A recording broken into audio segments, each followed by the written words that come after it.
Hello guys, ഞങ്ങൾ ടാറ്റ പോവാണ് അല്ലേ സ്വത്തോ? അപ്പൊ ഞങ്ങൾ ഫുഡ് കഴിക്കാൻ പോവുക. സമയം എത്ര ഞാനുണ്ട് ആലോചിച്ചിട്ടെ. മണിയായി, ഫുഡ് കഴിക്കണ്ടേ? എന്താ ഹലോ ബ്ലാക്ക് ആൻഡ് ബ്ലാക്ക് ഇട്ടുള്ളൂ എന്നൊക്കെ മറ്റേ ഏതൊരു ആ സിനിമ ഒരു വൈറ്റ് ആൻഡ് വൈറ്റ് ഇട്ടിട്ടുള്ള ഒരു സിനിമ അല്ലേ?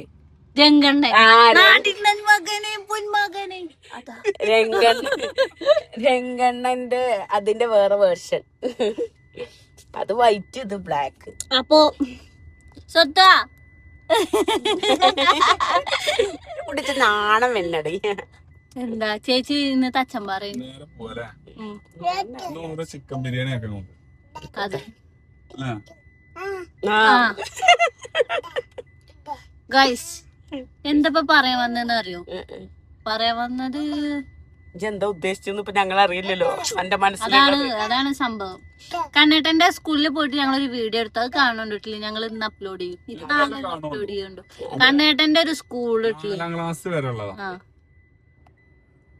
കണ്ണേട്ടൻ അന്ന് പാവായിരുന്നു ഇത്രേ, ഇന്നാണ് കുറ്റനായി. എന്താ അതില്ലേ ഈ പഠിച്ച സ്കൂളിലേക്ക് എത്തിയപ്പോ അവൾ കുറ്റനായതാ. ചേച്ചി പഠിച്ച സ്കൂൾക്ക് എത്തിയപ്പോ കുറ്റനായതാണ്. ഞാൻ പഠിച്ചിട്ട് ഞാൻ പഠിച്ചാ വന്നത് എത്ര കഴിഞ്ഞിട്ടാ. അപ്പൊ അതിന് കണ്ണേട്ടൻ പിന്നെ വാർദ്ധക്യ പെൻഷൻ പറ്റിയിരുന്നു. അതൊന്നും അറിയില്ല. അത് പറ്റില്ല, ഞാൻ പറഞ്ഞത് പറ്റില്ല. അല്ല, നിങ്ങൾ രണ്ടാളും സ്കൂൾ മേറ്റ് അല്ലേ? എവിടെ? കണ്ണേട്ടൻ 10 കഴിഞ്ഞു കുണേ. ഞാൻ 10 പഠിക്കുമ്പോ ഇവിടെ ഒന്നില്ല. ഇല്ലേ ഇല്ലേ, അന്ന് ഞാൻ ജനിച്ചിട്ടില്ലേ. ഇല്ലേ, നിങ്ങളല്ലേ അത് പറഞ്ഞേ 2001 2001 2003 അപ്പോഴും 3 വയസ്സാവണുള്ളൂ. അപ്പൊ ഇജ്ജൊരു കാര്യം മനസ്സിലാക്കേണ്ടത്, ഇജ്ജിന്റെ മുന്നിൽ അത്രേ ഉള്ളൂ കേട്ടോ. വെറും ശിശു. അപ്പൊ ഗൈസ്, എന്താ ഇതില് പ്രശ്നം എന്താ അറിയോ? കണ്ണേട്ടം അല്ല, വയസ്സായിക്കോട്ടെ, അത് കുഴപ്പമൊന്നുമില്ല. എന്നാലും കണ്ടില്ലേ ചുള്ളനാണ് അല്ലേ? അത് പറഞ്ഞിട്ട് എല്ലാം പറയണ്ട. അന്നേക്കാളും 20 വയസ്സ് കമ്മിണ്ട്. നമുക്ക് ബിരിയാണിക്ക് വാങ്ങി തരില്ല. അപ്പൊ നമ്മൾ എന്ത് ചെയ്യണം? ഇടക്കൊന്ന് പൊക്കണം. പിന്നെ അത് കുറച്ച് കഴിഞ്ഞിട്ട് ബിരിയാണി ഒക്കെ തിന്നു വരുമ്പോ അത് ഇട്ടിട്ട് ഒന്ന് താഴ്ത്താം. അണക്കും എനിക്കും 20 വയസ്സിന്റെ മാറ്റാ. അത്രല്ലേ ഉള്ളൂ. 20 വയസ്സിന്റെ മാറ്റം അത്രക്ക് ഉണ്ടാവൂ? എന്താ ചെയ്യാ? ഞാനും ചേച്ചിയും കൊറേ വയസ്സിന്റെ വ്യത്യാസം ഒന്നും ഉണ്ടാവില്ല. ചേച്ചി 2007 അപ്പൊ 7 വയസ്സായിക്കും. അപ്പൊ എന്നെ സ്കൂളിൽ ചേർത്തിനു. വേറെ സ്കൂളിലാണ്. അത് ഞാൻ പുല്ലിശ്ശേരി സ്കൂളിൽ. ഞാൻ ആലങ്ങാട് സ്കൂളാണ്.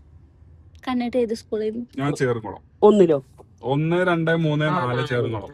പിന്നെ വേറെ അത് പിന്നെ നജാത്ത് സ്കൂളിന്റെ പേക്ക് തന്നെയാണ്. അരയങ്കോട് 10 നജാത്ത് DHS നെല്ലിപ്പുഴ. ഞാൻ ഫുള്ള് DHSന്റെ സന്തതികൾ. അന്ന് DHS സെറ്റ് ആയിരുന്നു. ഇപ്പോഴും സെറ്റാണ്. പക്ഷെ ഇപ്പൊ പിന്നെ കോളേജ് കൂടെ റാഗിങ് ആയി. അന്ന് അതൊന്നും ഉണ്ടായിരുന്നില്ല. ശരിയാ, ഇന്ന് ന്യൂ ജനറേഷൻ പിള്ളേരല്ലേ. അന്ന് അതിനൊക്കെ നല്ല പിന്നെ അന്ന് MES അങ്ങനത്തെ കോളേജുകളില്ലേ, അവിടെ ഇരുന്നു കല്ലടി, അതിലൊക്കെ ഇരുന്നു. പിന്നെ പക്ക റാഗിങ്ങും ഈ രാഷ്ട്രീയം എല്ലാതും കൊടുന്നിന്ന്. ഇപ്പൊ എല്ലായിടത്തും ആയി. കണ്ടിട്ട് കണ്ടില്ല അല്ലേ? ചേടാ, എന്നായിക്കോട്ടെ. എന്നിട്ട് തുടങ്ങാച്ചിട്ടാണ് ഗൈസ്, ഞങ്ങൾ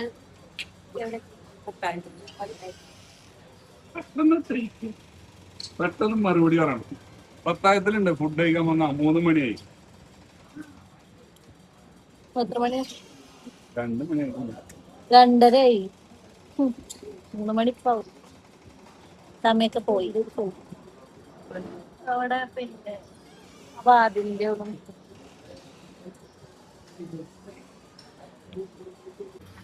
ചേച്ചിയും കണ്ണേട്ടനൊക്കെ ഫുഡ് കഴിക്കാൻ തുടത്തി. നമ്മളിപ്പോഴും കഴിച്ചിട്ടില്ല.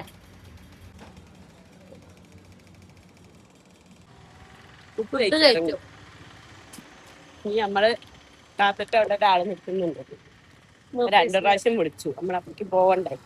അതെ, വേഗം നോക്കട്ടെ ഗൈസ്. ഞങ്ങൾ പിന്നെ ഒരു കസ്റ്റമർ വന്നാൽ എങ്ങനെ പെരുമാറണം എന്നുള്ള പരിശീലനം. എന്തായിരുന്നു പ്ലാൻ വേണേ? എങ്ങനെയുള്ള പ്ലാനാണ്? അല്ലേ, അതിന് എത്രയാവും പ്ലാനോ? പ്ലാനൊക്കെ നമുക്ക് ചെയ്തല്ലേ. ഇപ്പൊക്കെ നല്ല പൈസ എന്നൊക്കെ പറയുന്നത്. ഇല്ല ഇല്ല ഇല്ല, അപ്പൊ എത്രയാവും? നമുക്ക് ചെറുതായിട്ട് ചെയ്യാം. എത്ര സ്ക്വയർ ഫീറ്റ് ഉദ്ദേശിക്കുന്നത്? അല്ല, നമ്മൾ അങ്ങനെയല്ല, ചെറിയ ലെവലിലാണ് ഉദ്ദേശിക്കുന്നത്. എന്നാലും ഏകദേശം എത്രയാവും? അല്ല, എത്ര ബെഡ്റൂം വേണം? അല്ല, അങ്ങനെയല്ലേ നമ്മളെങ്ങനെ ഇപ്പൊ ചെറിയ ലെവലില് ഒരു 2 ബെഡ്റൂമും ഒരു ഹാളും ഒരു അടുക്കളയും അങ്ങനെയൊക്കെയുള്ള ലെവലിൽ നമ്മൾ ഉദ്ദേശിക്കുന്നത്. ഒരു 10-800 സ്ക്വയർ ഫീറ്റിലൊക്കെ ഒതുക്കാം അല്ലേ? അപ്പൊ ഏകദേശം 800 സ്ക്വയർ ഫീറ്റിലൊക്കെ അല്ലേ? വെറുതെ പ്ലാന് മാത്രം കൊണ്ട് അപ്പൊ ആദ്യം ആശാരി ഇതൊക്കെ ഇതാക്കണ്ടേ? വെറുതെ പ്ലാന് മാത്രം അല്ലേ? 1000 രൂപ തന്നാ മതി. 800 സ്ക്വയർ ഫീറ്റ് അല്ലേ? പ്ലാൻ അയച്ചു തരാം. അതോടുകൂടി കഴിഞ്ഞോ? അതൊന്നും ചെയ്യണ്ടേ നമ്മള്? പിന്നെ പെർമിറ്റ് എടുക്കാണ്ട്. അപ്പൊ അതൊക്കെ കഴിഞ്ഞ് എല്ലാം ചെയ്ത് തരണം വെച്ചാലോ? പെർമിറ്റ് ഒക്കെ എടുക്കാനോ? പെർമിറ്റ് എടുക്കാനും പ്ലാൻ അടയ്ക്കാനും ഒക്കെ പാടാണെങ്കിലേ നമുക്ക് സ്ക്വയർ ഫീറ്റിനൊരു ഇതല്ലേ 850.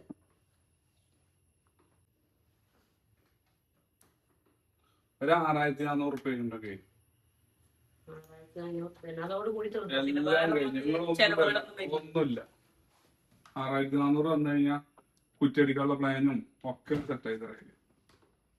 ഫീസ് വരും കേട്ടോ, ചെറിയൊരു ഫീസ്.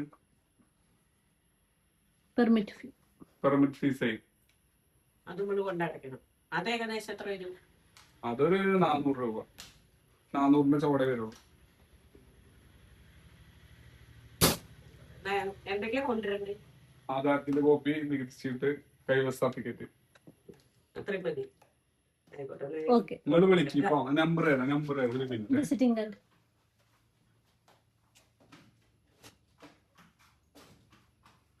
ഈ കാർഡിന്റെ മുകളിലത്തെ നമ്പറിൽ വിളിച്ച് എന്നെ കിട്ടും. ആദ്യത്തെ നമ്പറിൽ വിളിച്ചു കഴിഞ്ഞാൽ ഒരു ചേച്ചിനെ കിട്ടും. നിങ്ങൾ എന്താ പറഞ്ഞു? ചിരിച്ചണം, നല്ലോണം ചിരിച്ചണം. നിങ്ങൾ എന്താ ചെറി വരാന്നു? എന്ത് ചെറിയ ചിരിച്ചുകൂടി പറയണ. പറയണു കസ്റ്റമർ ഈസ് അവർ ഗുഡ് എന്നല്ലേ? കണ്ണേട്ടൻ ചിരിച്ചോ ചേച്ചി? എന്താ അഭിപ്രായം? മറ്റേ ക്വസ്റ്റ്യൻ ചോദിക്കണ മാതിരി ഉണ്ടായിരുന്നു.